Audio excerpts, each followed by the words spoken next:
Again, if our windows are not where we want them to be, just go to Window Arrange and Standard, and that will pop our view into the standard view.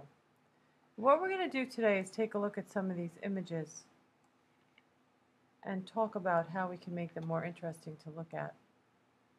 If I just hit play, and you can hit your space bar and that will play, I want to trim this image till it's about maybe 3 seconds long. And I'm going to do the same thing with the rest of the images that I bring in. And I'm just going to estimate this. If I want it to be exact, I could either change my system settings, or I could just bring each picture on top of each other before I place them into the timeline. I'll just work with about 4 pictures. And then I'll go ahead and spread them out along the timeline. I can select all of them, deselect, select 2 of them, deselect, select 1 of them.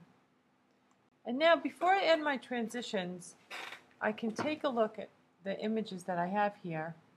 I'll go down to 50% or 12%, so I can stretch the images out so they sort of take up more of the, as I said, this aspect ratio of the camera was not the same as the file that I set up, so I have this little bit of a problem with these edges that are not showing.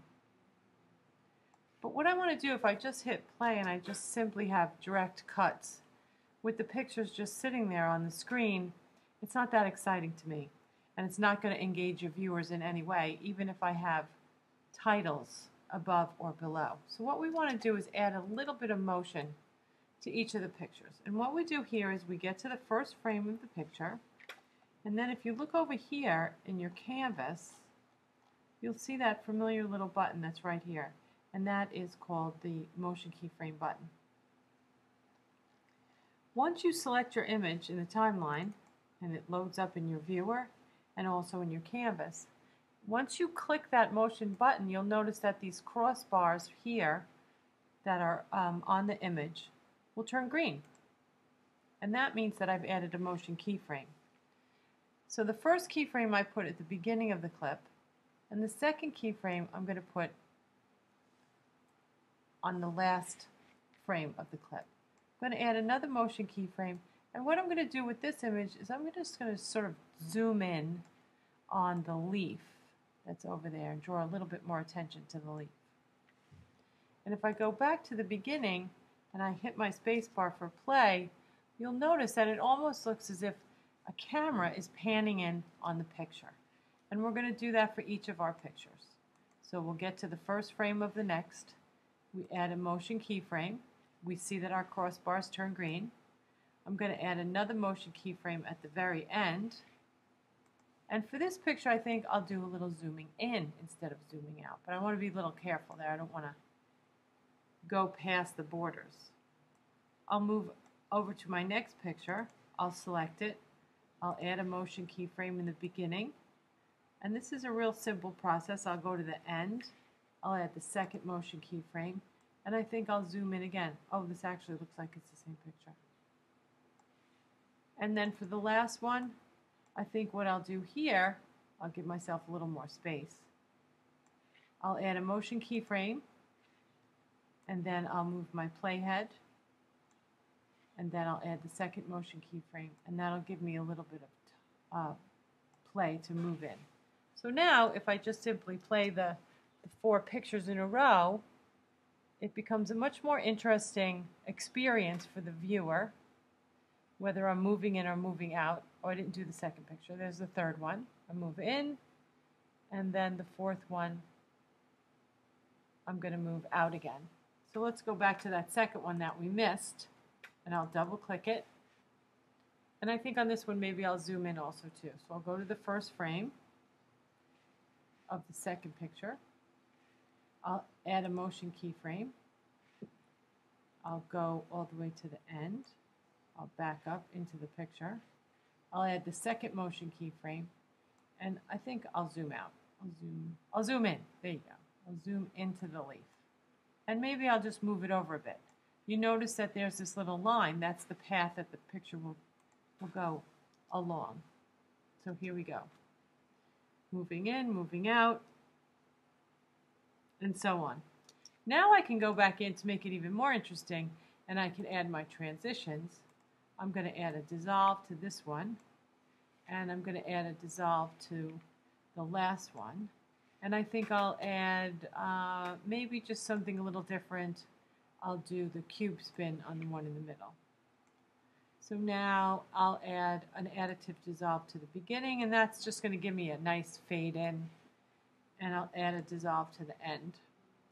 And then let's see what we have now. So now we fade in, we travel into our picture a little bit.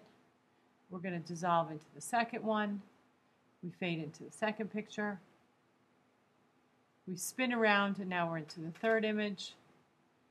And now we have our fourth image right there. And then at the end, I add the additive dissolve, and that will just fade us out just a tiny bit to black since there's no picture underneath it. If I wanted to make these transitions a little bit longer, I can just sort of click on them, and the easiest way to do that is to just sort of drag them out. When you see your cursor change to the little bar, you'll see now that I have a little bit more of a nice soft fade. And a lot of times that will depend on what type of music you have. And that's adding motion keyframes. You can add the motion keyframe also to your title. If I have my title right here, I'll just do my color class title. I'll just change the font to, let's say, we'll just use some Gill Sans today. I'll make it bold since I want it to stand out a bit, and I'll make it just a little bit bigger. Let's see. That's kind of dramatic. I'll add my title. I'm going to shorten it up, and I'm going to put the dissolve on the front end, and I'm going to put the dissolve on the back end. So now my title will come in, color class. I'm going to fade into a picture, and then that picture is going to fade out with the color class.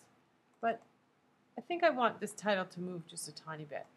I don't like it quite there, so I'm going to move it down a little.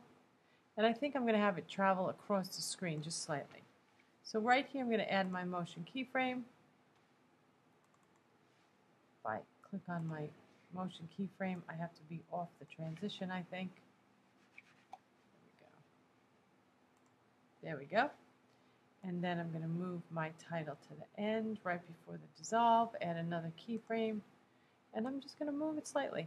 And I think that's going to be much more interesting than just having it sit there. So let's see what that looks like. Fade in, color class starts to move a little, picture fades in, color class moves across, picture fades out with the title. Again, one last thing on the title, let's deselect. We're going to add what's called the drop shadow in the motion tab right there, and I think that's you're going to see that immediately. If I click off the drop shadow, you'll see how the drop shadow just adds so much to the clarity. And that is adding motion. So go ahead and try it.